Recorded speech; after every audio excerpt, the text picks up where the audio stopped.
I'd like to welcome you all tonight to our third annual Hungry Hearts fundraiser. I'm Don Evans, Executive Director of Our Place.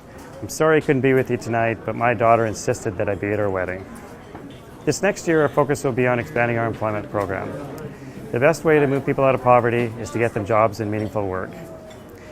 I'd like to take this opportunity to introduce a couple of people that are going to share their stories and how they've benefited from the program so far.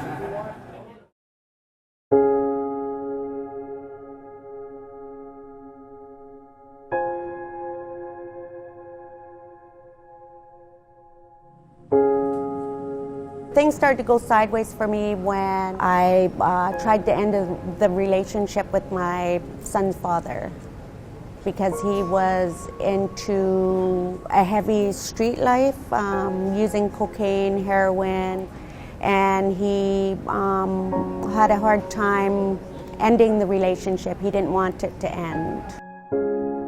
I wasn't emotionally stable to even look after myself. I had gotten into heavy drinking and I wasn't there for my son in the way that I would have wanted to be.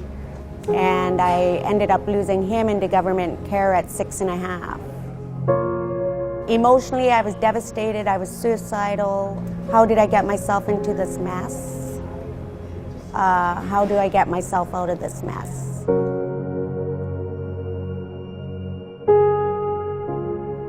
I kind of think that schizophrenia was probably, I was predisposed to it. I didn't do well in school. I hated it. I didn't believe what they were trying to teach me. And I didn't have the answers either, so it was frustrating. And it was very psychotic at the time. And for me, that psychotic just means that I have no filters. And so I just overload and I would literally collapse.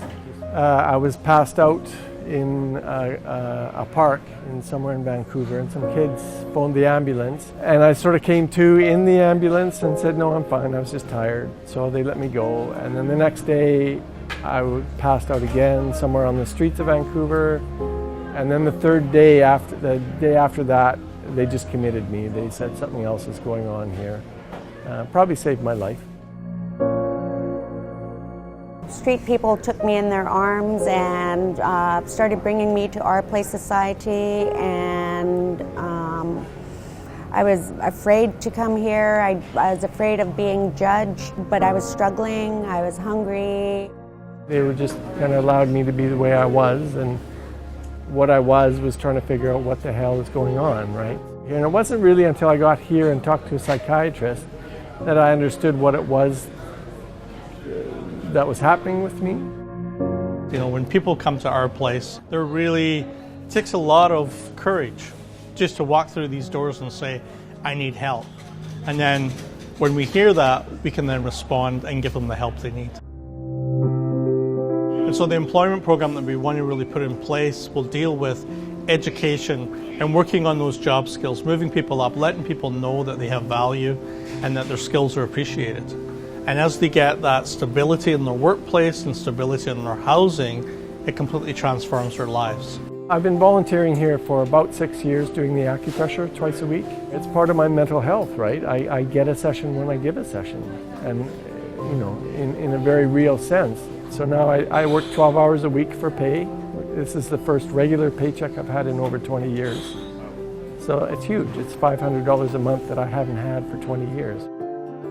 I seen the posting here at Our Place Society, and from there I went back to school, got 13 certificates, and got a job at Thrifty Foods.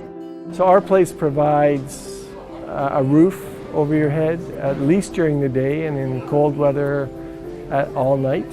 Health practitioners, there's computer courses, there's transitional housing, which is huge if somebody has been without a home for a long time, they don't know how to keep one. Clean food to eat healthy, dental, beauty, self-esteem workshops. Just the people here in general boost your self-esteem. So Our Place should be supported because it's a place where people can find their feet again. For those people who can't find their feet, they're accepted anyway. I think Our Place makes a big difference because we're here, we're open. It's an open door.